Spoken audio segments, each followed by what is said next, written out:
Picture a massage. Therapist at work. A client lies on the floor, muscles tight, in need of relief.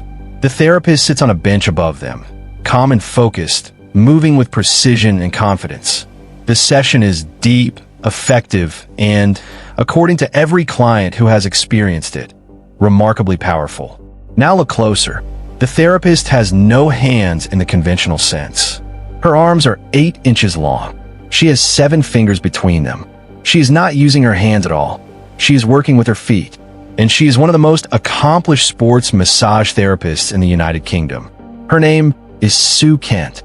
And before we go any further, you need to understand exactly what she was up against from the very first day of her life. In the late 1950s and early 1960s, a drug called thalidomide was widely prescribed to pregnant women to help relieve morning sickness. It seemed, at the time, like a straightforward solution to a common discomfort. It was not. Thalidomide was found to severely interfere with the normal development of the fetus. More than 10,000 babies around the world were born with significant physical disabilities as a direct result. After enormous medical and legal controversy, the drug was eventually withdrawn. Sue Kent was one of those babies. Born in Swansea, Wales, her arms had not developed normally. They were just 8 inches long. She had 7 fingers in total. She came into a world not built for her, and she spent the rest of her life rebuilding it on her own terms. From the very beginning, Sue refused to let her body define the boundaries of her life. She swam. She rode horses. She surfed. She did ballet. Activities that many fully able-bodied people would hesitate to attempt. Sue pursued with an almost deliberate fearlessness, as if she were making a point, not just to others, but to herself. "I've always worked out of my own way of doing things," she says simply, as though it were obvious, as though there had never been another option worth considering. And perhaps for Sue, there never was. Sue grew up. She married. She had children. She stepped into the ordinary rhythms of adult life and navigated them. As she navigated everything, by finding her own way through. She worked in marketing and advertising for a time. Then her parents fell ill, and she stepped back from her career to care for them. A quiet, private act of devotion that is easy to overlook in a story full of more dramatic moments, but should not be. When her parents no longer needed her in the same way, she found herself at a crossroads. Her children were grown. The sheltered world of family life was opening back up. She knew one thing clearly. She had to keep challenging herself. Standing still had never been an option. The next chapter arrived, as the most important ones often do, completely by accident. Sue's son strained his back sailing. It was a painful, nagging injury, and nothing was giving him much relief.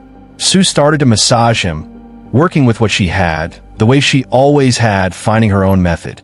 And it worked. The pain eased. Her son recovered. But something else happened in that process that Sue hadn't expected. She enjoyed it deeply. Not just the result, but the act of it. The focus, the physical engagement, the satisfaction of helping someone feel better through direct, hands-on care. Well, feet-on care. A question formed in her mind, quiet at first, then growing louder. Could I do this for a living? Most people would have answered that question themselves before it ever reached anyone else. No hands. Can't be done. Move on. Sue picked up the phone and called the University of Wales. She applied for a certified training program in sports massage. She was accepted, and then she walked into a room of tutors who looked at her arms and were, to put it diplomatically, skeptical. Could she really learn sports massage technique using only her feet? Could she develop the precision, the pressure, the sensitivity that qualified therapeutic massage requires? Could she genuinely help clients, not just offer something novel, but deliver real, measurable results? The doubts were not unreasonable. They were just wrong. It took more than a year. Sue had to develop her own techniques entirely from scratch. There was no textbook for this, no instructor who had done it before, no template to follow. She had to condition the muscles in her legs and feet to a degree of strength and control that most people never ask of their bodies. And there was the question of touch. Most people's feet harden through daily use. Sue's needed to be supple, sensitive, and responsive. She underwent a series of pedicures and conditioning treatments.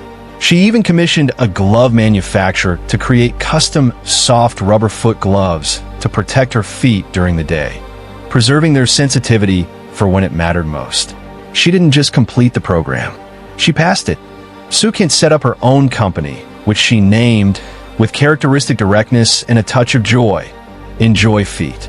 She established practices in both London and Swansea. She began taking clients, and she quickly discovered something that made every hard month of training worth it. The work was genuinely excellent. The majority of people I've treated are curious at first, she says, but then they say it feels like a really big hand, and that it's better because you're covering more surface area.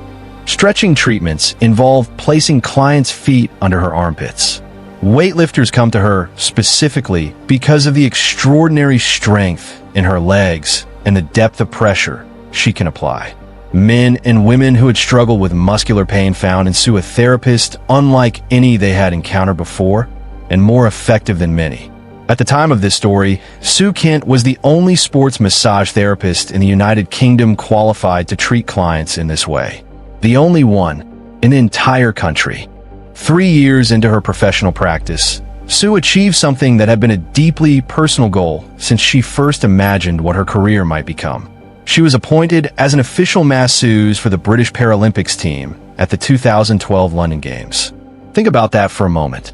The Paralympic Games, the highest stage in the world for athletes who have overcome physical barriers to compete at the absolute peak of human performance. And among the teams supporting them was a woman whose own physical barriers had, by every conventional measure, disqualified her from being there. For the guys at the Paralympics to be doing what they're doing is phenomenal, she said.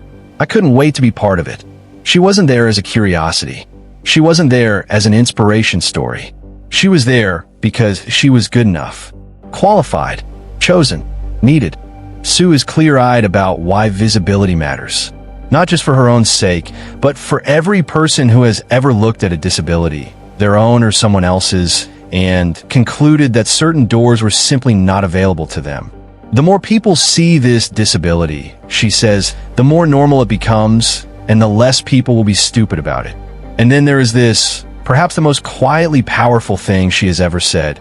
I hope I inspire other disabled people and show them that they don't need to do a job that's just about sitting behind a desk with a computer. Not because desk jobs are lesser, but because limitation should not be the one choosing. You should be the one choosing. Sue Kent chose massage therapy, one of the most physically demanding, hands-dependent professions imaginable. And she found a way. Psychologist Carol Dweck has spent decades studying the difference between people who believe their abilities are fixed and people who believe they can always grow, adapt, and develop new capacities. She calls the latter the growth mindset.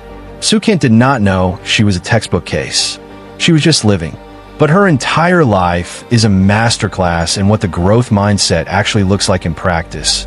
Not as a motivational phrase on a wall, but as a daily, repeated, costly, and ultimately transforming choice. Every time she was told, directly or indirectly, that something was beyond her reach, she treated that verdict as the beginning of a project, not the end of a conversation. That is not a technique. That is a character, and it is one that can be cultivated by anyone at any point in their life. Sue Kent massages with her feet. She trains other therapists in her techniques. She represented her country at the Paralympics. She runs 2 practices. She is building a legacy in a field that told her, politely, skeptically, professionally, that she probably couldn't do it. And through all of it, one truth has remained constant. The limitation that seemed most obvious, most physical, most undeniable, was never actually the point. The point was always what she decided to do with it. Her arms are 8 inches long. Her reach is immeasurable.